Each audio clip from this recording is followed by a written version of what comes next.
Hey everyone, welcome back to Get a Heck Yes with me, your host, Carissa Wu. I'm so excited. I have a very special guest. I found her. Her name is Robyn Graham, and she is a retired headshot and brand photographer. And now she's a business and mindset coach. She is passionate about helping high achieving anxious women, talking to myself, find clarity around their purpose so they can build personal brands and strong foundations. I love her podcast, The Robyn Graham Show. I could literally binge listen to it all day. She is the author of You, Me, and Anxiety, Take Action Over Anxiety to Enjoy Being You. And she's a wife and mom to 3 kiddos and a woman of faith. Welcome, Robyn. Thanks, Carissa. I'm so happy to be here. Yes, yes. I found you through another podcast. I think she was like a coach for coaches. And I really love your message and I just loved you. So I started listening to your podcast and I've been listening like all week. And I love the last podcast episode with about Story Brand. That was really cool. Oh, Yeah. thank you. Thank you so much. Yeah, that the last one I think was with DP Knutton. Yeah. Oh, yeah, yeah, yeah. I got to listen to that one too. So I guess just to give everyone context, you are a former photographer, so I'm sure we have a lot to relate on, but just give me like your background story and like kind of how you got started and where you are now today and like who you serve. Okay, so I'm going to give you the just the nutshell version, but I out of high school, I went to pharmacy school. I achieved a doctorate degree. I was in corporate for many, many years, and about almost 12 years ago, my son started showing signs and symptoms of anxiety. And because I had always lived with anxiety, I did not want him to have a similar journey to me. I wanted to be able to be present with him to decrease the anxiety level in our home because my husband was traveling globally 50% of the time. We had no family here. I was traveling and working a lot. And we just decided that it wasn't worth it to risk the mental health of our family, right? So I I had been doing photography my whole life. It's always been a passion, a hobby. And so my husband said to me, Rob, why don't you do something with your photography? And of course, imposter syndrome set in immediately. And I thought, oh my gosh, like I can't do that. Everybody would think I'm crazy and I don't have the skills yet and whatever. But I decided to do it and I put a blog up. And within 6 weeks, I had my first paying client. It was a branding client. And I thought, this is what I want to do. And I fell in love with it. And that's what I did for many, many years. But as a mom and helping my kids navigate, because then we saw like different challenges with my other 2 kids as well, with some levels of anxiety and stuff. And so the more I dove into mental health and anxiety and saw a therapist for myself and all of that, I realized that I have a story to tell. And I have now navigated anxiety from my own perspective, but also as a parent. And so I can help other people start navigating anxiety in a healthy way so that they can live a life, a purposeful, joyful life, and experience the things that their peers are experiencing. And so last year I wrote the book and then it published March 15th of this year. And now I retired from photography because between the podcast and the book and coaching, it was just so much. And I thought something has to give. And so I stepped away from photography professionally. I still do it and have fun, but I stepped away from taking clients and I'm just coaching and helping entrepreneurs build those businesses of their dreams. I have clients that range from photographers to um, holistic physicians to home stagers. I mean, it's just running the gamut and it's so much fun. It's so exciting to see these people grow and come into their own and help them navigate those negative mindset barriers that have been holding them back from scaling their business, whether they're just starting and have been sitting in that place of fear of starting something new or changing basically their entire career identity, or who are wanting to scale, but they've been stuck spinning in circles and don't know what to do to get away from that. So that's Ah, me in a nutshell. that's a beautiful story. It's kind of funny, but I'm just so excited to talk about anxiety.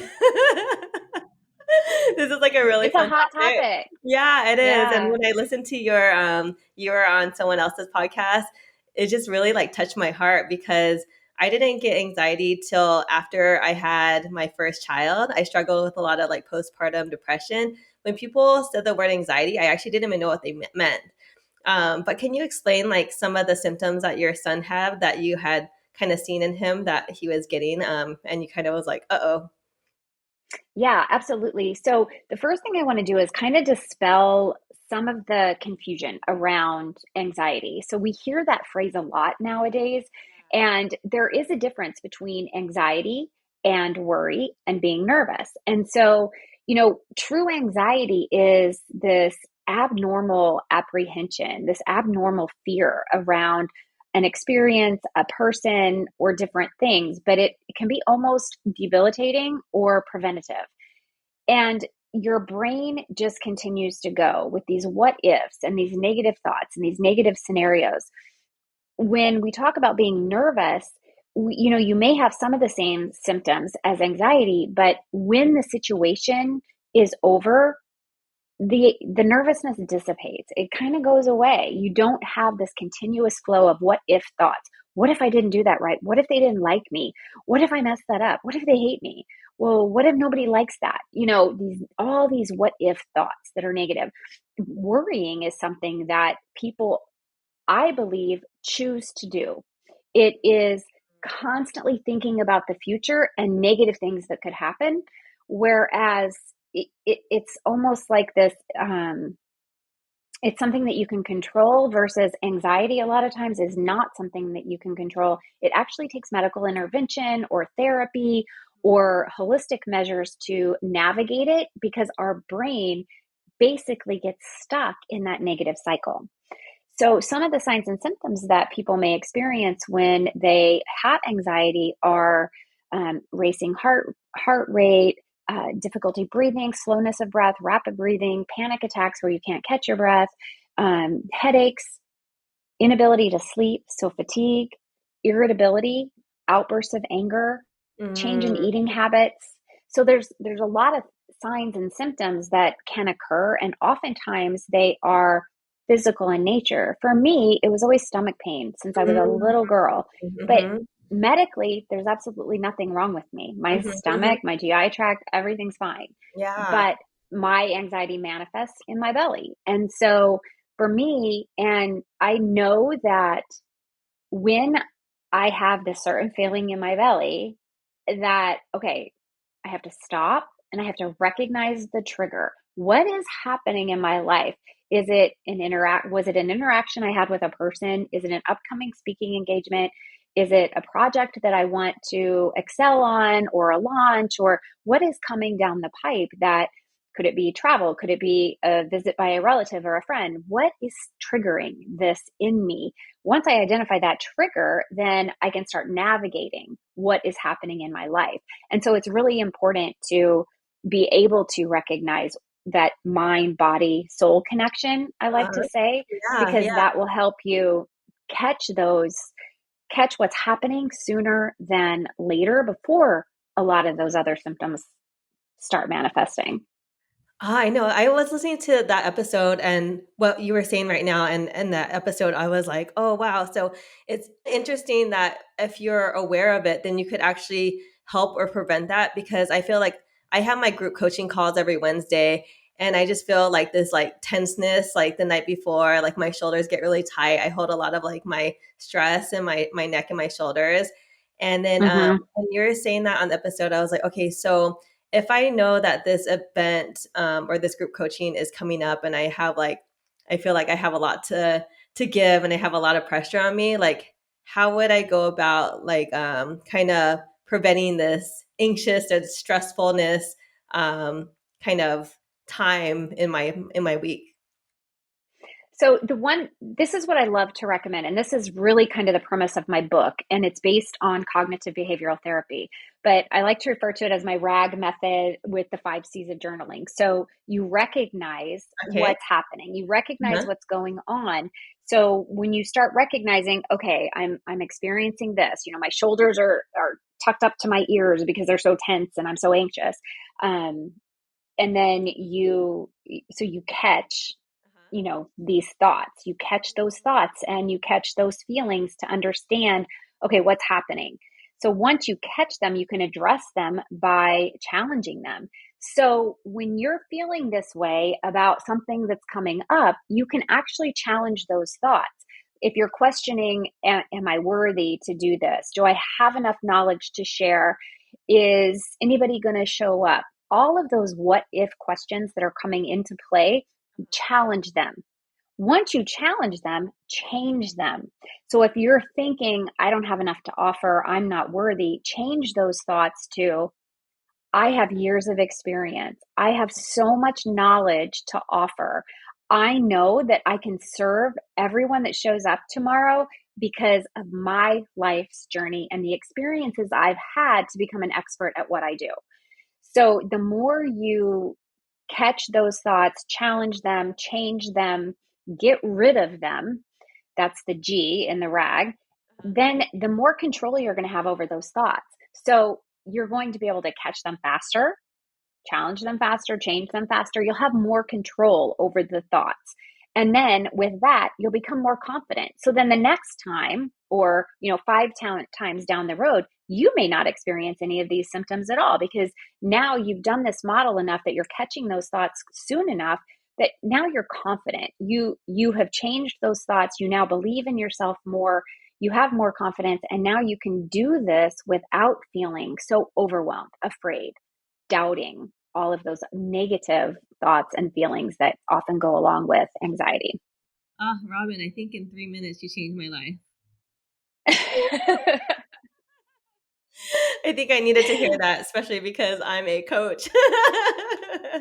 hmm Yeah, it really is life transformative. The key is that to recognize that it sounds simple, but it's not easy. And this is something you have to do on a daily basis. So, you create habits. We know that a 1% change in behavior can transform our lives long term. So it becomes that in the morning when you get up, instead of looking at social media, instead of immediately going into work, give yourself that time to dump everything out of your brain onto paper. Some people will recommend meditation. I personally am not good at meditation and I don't enjoy meditating. But what I do love to do is write. And so for me to take everything that's in my brain and put it on paper just gives me a clean slate every single morning. And it becomes an empowering tool to take what's in the brain and write, that what if thought, and then challenge it on paper and change it on paper. And that mind body connection between our brain and our hands writing can change those neural pathways in our brain so that they're not sitting in that place of negativity bias. You're actually changing them to think in a more positive way. Oh, I love that. I recently had like a spiritual awakening. I did some like psychedelics, and it kind of opened my eyes to a lot of things. But I did start meditating every morning and been listening to like Jim Quick and morning routines and stuff. And I've been hearing about this for over 15 years. But I finally started doing it because I know how important it is. But you really inspired me to start journaling, so I'm gonna add that to my list. Yeah, I just I find it, and it's also fun to go back and look at where you were and where you've become. When I date every page, so it almost becomes a documentation of your journey, and it's a legacy that you can even, share later in life if you were to choose to. That, okay, here's where I was, but look how far I've become. Oh, that's so good. Yeah, I have this journal app and I actually wrote down my dreams. So right in the morning this morning, I actually had a dream about my grandmother, and it was something like we had made her this little like artwork of her in like a Chinese dress, and we gave it to her, and then she just had like this really like big like smiling look in her face, and it was such a happy memory. And I think because she had like dementia and it was like a really hard death and really hard on us, I think I blocked out like a lot of the happy memories. hmm And so they always say like try to remember your dreams because they're so powerful. And then in that dream, I was like, oh my God, I got my happy memory back of her. So Yeah. Oh, it's that's so so powerful. beautiful. Yeah.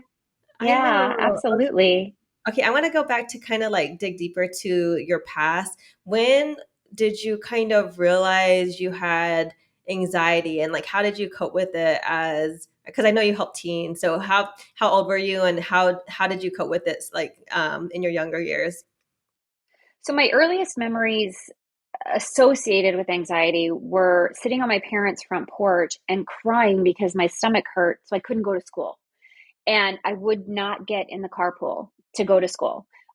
Birthday parties were a source of major stress and anxiety. I didn't want to go. I was so worried or afraid, just all those negative emotions. And I always had a stomach ache, and my mom would take me to doctors, and they couldn't find anything wrong with me. So my anxiety started very young.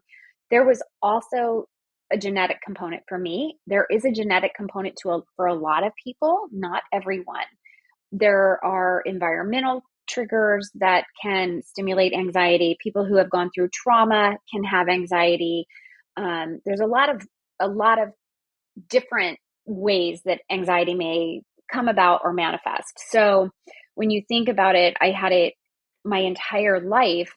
When I got to the point of being in high school, that is when an eating disorder started. And I went in and out of eating disorders through my early 20s.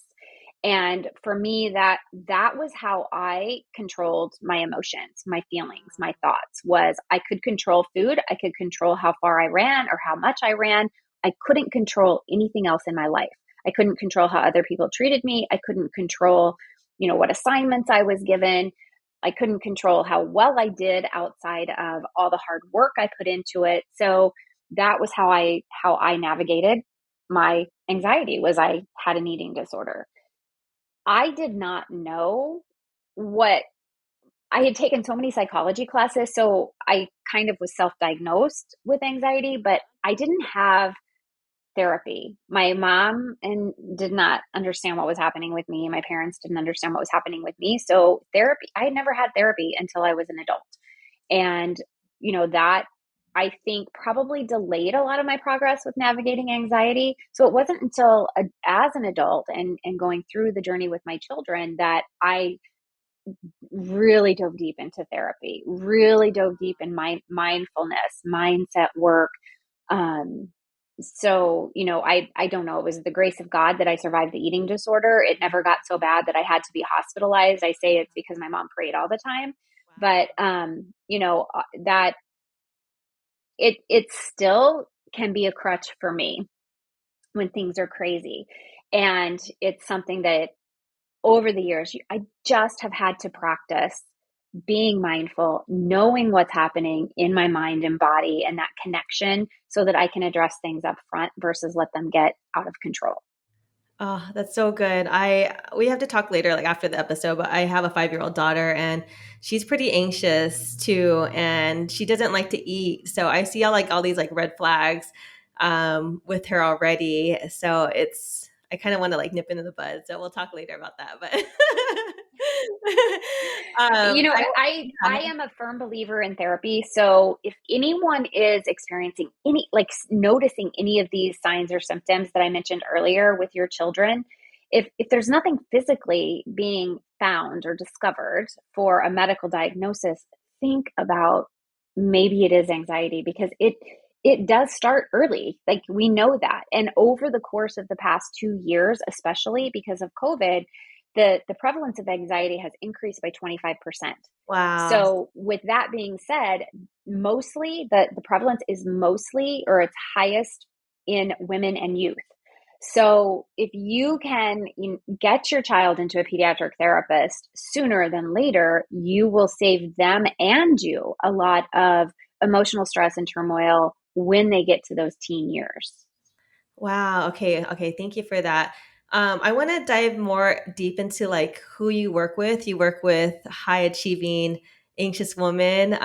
Why do you think high achieving like goes along with anxiousness and women? That's a And women, yeah, that's a really good question. And when you have anxiety, a lot of times there's an high achieving people tend to push themselves so hard And perfectionism becomes a crutch. It's something that we depend on. And anxiety goes hand in hand with that. People who have anxiety, want perfection. They think everything has to be perfect. And when something isn't perfect, that's when everything comes crashing. And so, for me, I here's why I say high achieving. One, I like to work with people who don't make excuses.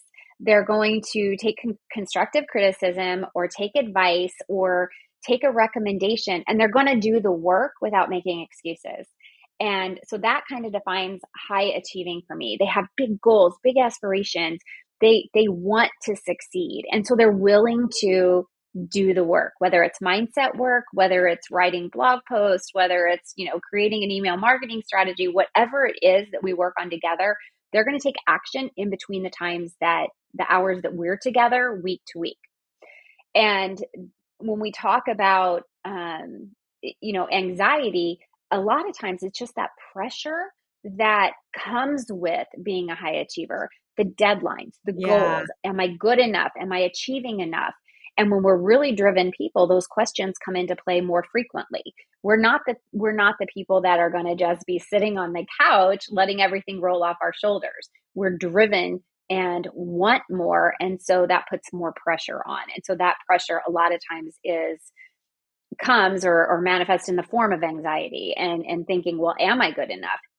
If someone else is doing this, is there even space in the market for me? And all of those questions that come into play. So working with those people, those women, my clients, it's, navigating that doubt when imposter syndrome kicks in, when comparison kicks in, really identifying, okay, what is the root of that?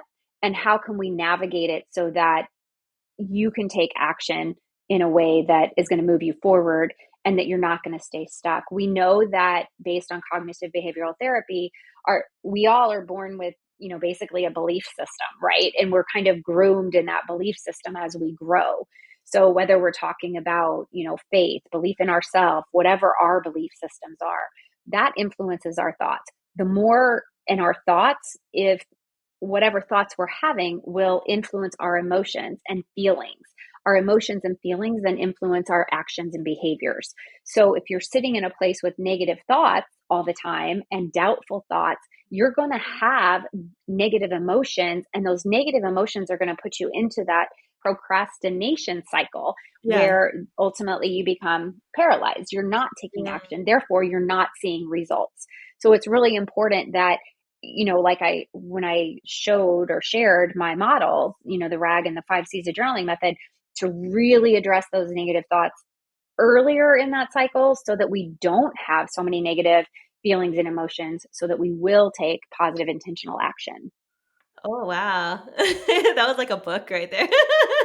I love that. That was so Sorry, powerful. I get really geeky when I talk about brain No, stuff. I'm gonna have to listen to this about 4 times. I think every single time something different's gonna hit. It's so powerful. It's so deep.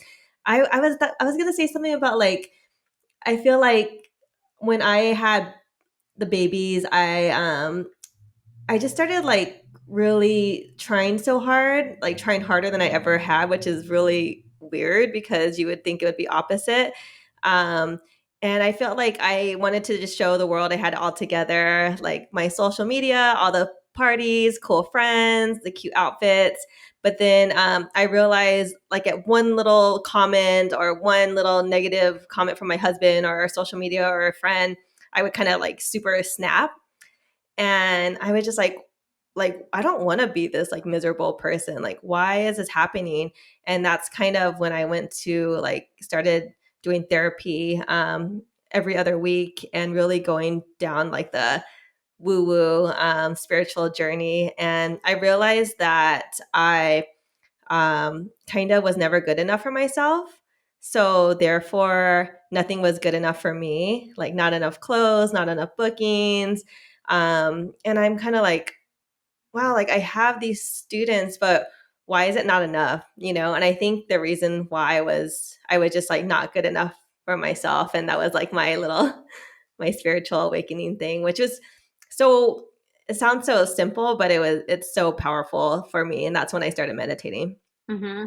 And it's really important to realize that a lot of times, especially if you just innately have anxiety, a lot of times all of those negative thoughts will make you feel abnormal. They make you feel like you're not worthy, you're not as good as someone else. And so you do seek other things to make you happy. But at the end of the day, it's that inner self that we have to recognize as beautiful and lovable, and love ourselves so that we can then in turn love other people. Yeah, it's crazy. It's like everything comes down to self-love, like just that funnel, but it's like you really have to truly dig deep. You can't just say, "Oh, love yourself," wear it on a shirt, wear it on a bracelet, tattoo it on your arm. Like it's so much deeper than that. Like you really have to do the work. And I used to hate when Mm-hmm. people said, "Do the work, do the work." I was like, "What does that mean?" But it's almost like you do have to go through some struggles and then really kind of think about like how do you want to feel every day? Like, do you want to feel like shitty? Do you want to feel awesome? What does that mean to you to feel good? Like, do you have to wake up and meditate, to journal, to exercise, like to do all these things? Or do you want to just, look good on social or look good in front of your friends? It's like, does that make you happy? So you really have to kind of ask yourself that powerful question. Mm-hmm. And if you don't like how things are going, don't stay in the status quo. If you want things to change, you have to create the change.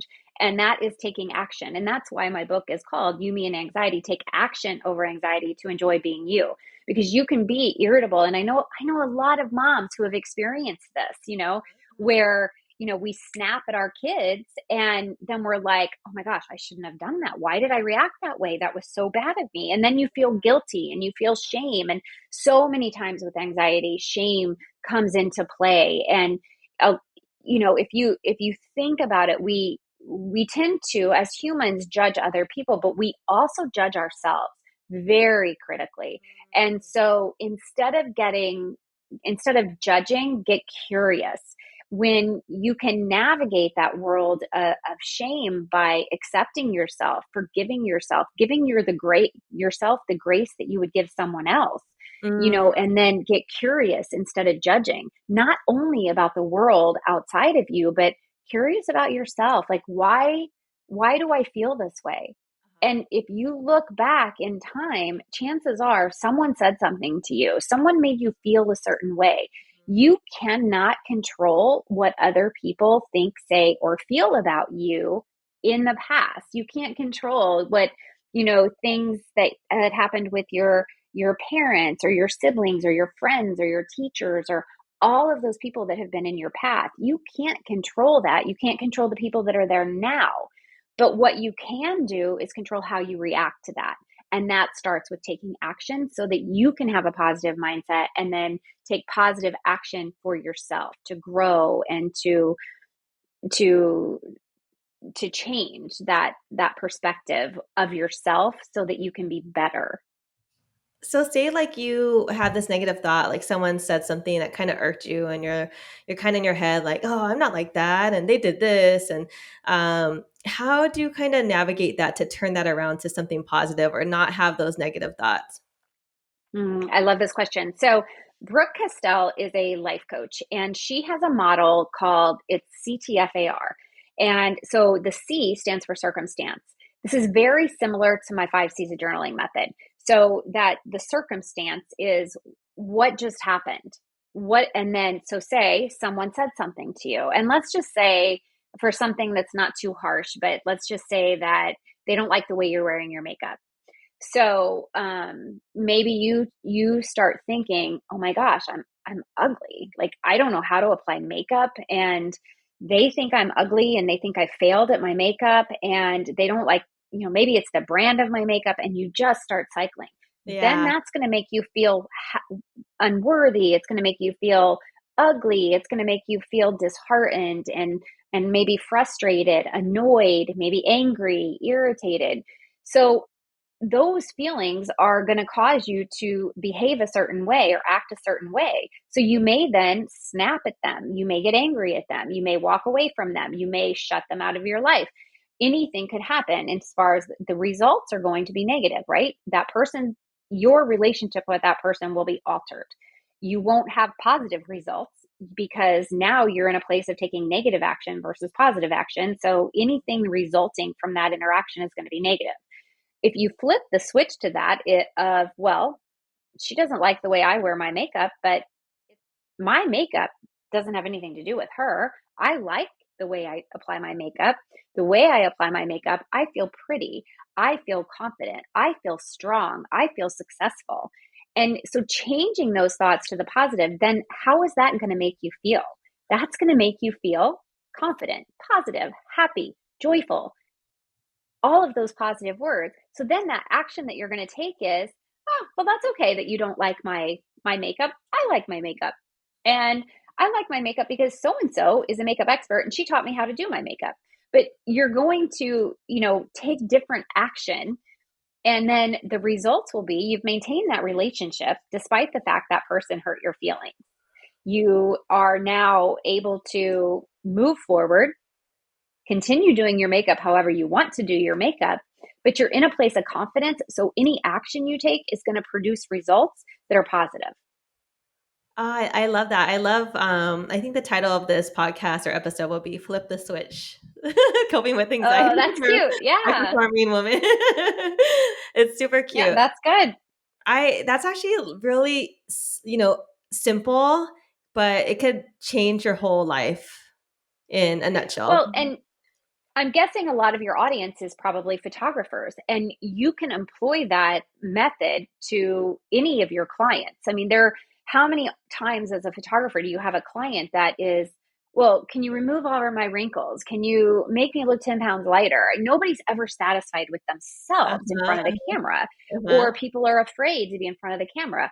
But when someone comes back to you and says, well, I don't like this picture, it's not about the picture. It's not about the image you created. It's not about your art. It's about their feelings of themselves. So when people come to you and then they don't like what you have given them, evaluate that. Like, how confident are you in your work? But do that model. Nope, this person told me, can I remove wrinkles? Can I do 10 pounds lighter? It's not about my work. It's about their view of themselves. So instead of getting down and then not working or not taking on clients or not putting yourself out there and sharing your work because you're afraid other people won't like it, which means if you're not sharing it, you're not visible, so you're not front of mind, so you're not attracting clients. So switch those thoughts to, my work is so beautiful. List out all the clients that have raved about your work. Mm. Read your testimonials. Make sure that you're staying positive about your work, your skills, your creativity, and the level of product that you're producing, instead of letting someone else's view of themselves dictate what you feel about you. Ah, that's so good. Yeah, because one little comment like that from a client could really trigger, me and my students because I hear it all the time and they just go into this, oh, I got ghosted. Like, what's wrong with me? My business sucks. I suck. And it just that mindset. I wanted to talk about social media because me and you talked about it for about 10 minutes before we started recording. But why does social media make us so anxious and how do we kind of stop that? Oh, that's a great question. And it's one that I talk a lot about because it's Oh, very nice. easy to compare ourselves with other people that we see online. So it becomes the question of, is this person inspiring you to be better, or is this person making you feel negative because they look so perfect and you don't feel worthy or that you can achieve their level of success? If it's the latter, don't follow them, don't consume their content. And that's a choice we have.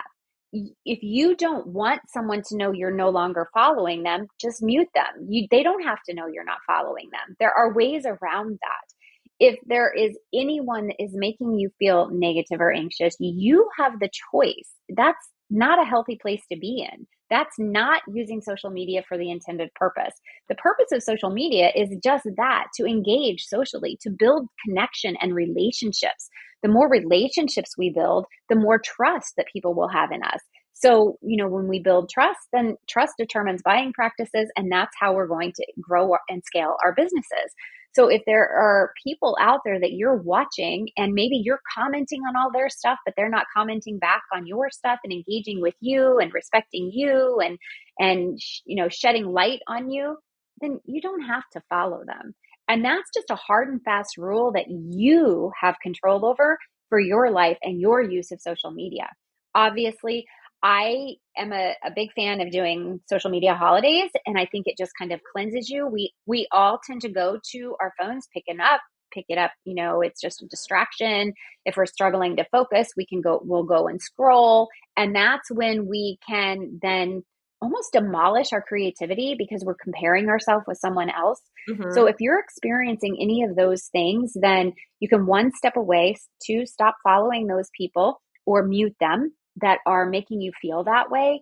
And the other thing that is just so incredibly important is doing the mindset work around imposter syndrome and comparison. Catch those thoughts, catch those feelings that you're experiencing when you see content or when you see something someone else has put out there, and then challenge it. Challenge that feeling or that thought that you're experiencing. Is it valid? Could this negative thought about yourself because of what you saw be proven in the court of law? Would your best friends who you love and respect and trust, would they be feeling the same way if they saw the same content? If it's not valid, if it's not rational, if it's not realistic, then change that thought, get rid of it.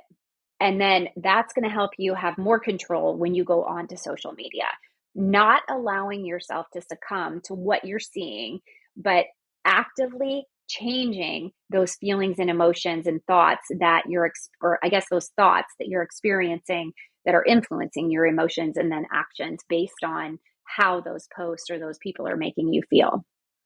I'm gonna do a little audit on my Instagram after this episode and just delete, or unfollow, and just start following the people that inspire me. So that's a great tip. What I know you're a former photographer, amazing photographer. Now you're a coach. What is your biggest heck yes sales technique? How do you get a heck yes from your dream client? For me, it's always been relationship building. It's building that trust. It's being authentically and genuinely me. I don't do or say anything just to please. I am me. And when people connect with me, they know that I'm not selling them because I've already built that relationship and the trust. So I have now told them how I can help them, how I can serve them, how I'm unique, that I can solve the problem for them because I understand them and I understand their problem.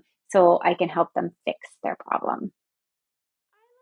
Yeah, and you do a good job of building that trust with the podcast and with your Instagram, and you are very relatable. So I feel like, yeah, if someone did hop on a Zoom call with you, and they already read your resources and your website, they would just already be like instantly like, okay, just tell me what to do, sign me up.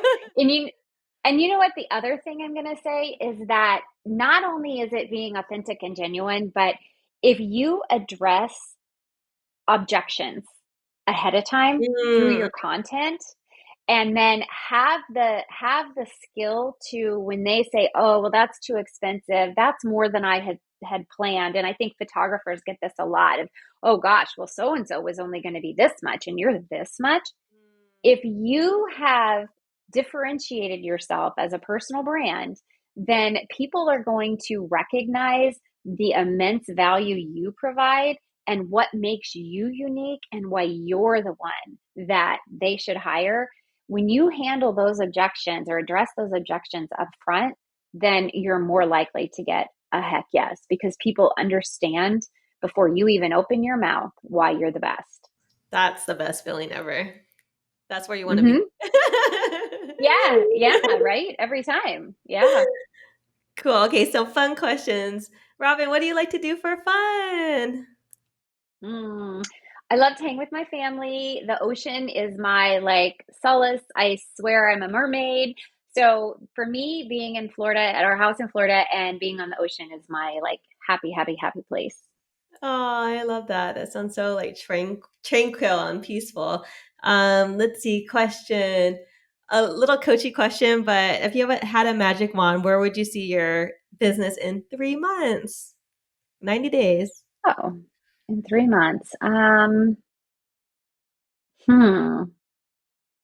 Well, in 3 months, I will have signed one new coaching client every week. So that will give me, what is that, 12 weeks? I'll have 12 new clients on my roster. Holy moly. Amazing. You could do it. I know you're a techie girl. So what's your biggest like tech marketing trick? Lead Oh, magnets or email sequences or in a I nutshell? would I would say I would say it has to be email marketing. I am not a big fan of these like funnels and systems you buy. I am a fan of email marketing and educating, entertaining, enlightening, and building trust through my email marketing campaigns. Yeah, girl. I love Although, you know what though, I almost have to say my podcast. it. That's really Ooh. ultimately my favorite thing in the world is my podcast. Just for personal reasons, how do you promote your podcast? Is through your email list and just social? Do you have any tips for me that I could like apply today? Sure. So several things. One is I talk about it all the time. Okay. Um, I when and I think this is just a general policy that people should have is asking your guests, which if I haven't already, I will definitely be leaving you a review. That's just a courtesy that I believe any guest should do for a host Uh, that is on their show. But yeah. incorporate that into your information when people apply to be a guest on your show that you appreciate reviews after the episode. Send them a thank you note and remind them to leave you a rating and review. Then when you send them the assets, remind them to leave you a rating and review. Ratings and reviews are ultimately what help you scale your podcast. They're being very selective with who you have on your show, being selective with your content makes a big difference. And I would say, you know, sending out an email reminder is great for just boosting listens or downloads. Sharing on social media is great. I also share my episodes on LinkedIn.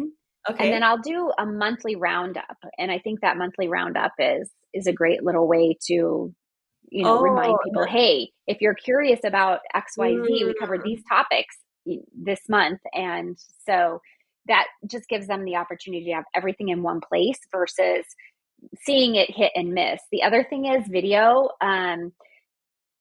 To me, the I think probably the most strategic thing that I've done is instead of just downloading and transcribing the episodes as show notes, I actually do an SEO blog. So when I'm creating that blog, I'm very strategic with the search engine optimization for that specific post so that it can be found. So like if someone were to Google a topic that I've covered on the podcast, it's more likely to show up. you're so next level. That's so cool. I left you a review today, and the headline was "I could live on here" on Oh your my gosh, thank podcast. you. You have no idea. That like warms my heart so much. Oh, Thank you. Thank you. Thank you. yeah. Tell everyone where to find you and just maybe your top free resource and how to work with you. Absolutely. So the best place to find me is listening to the podcast, The Robyn Graham Show, or going to my website.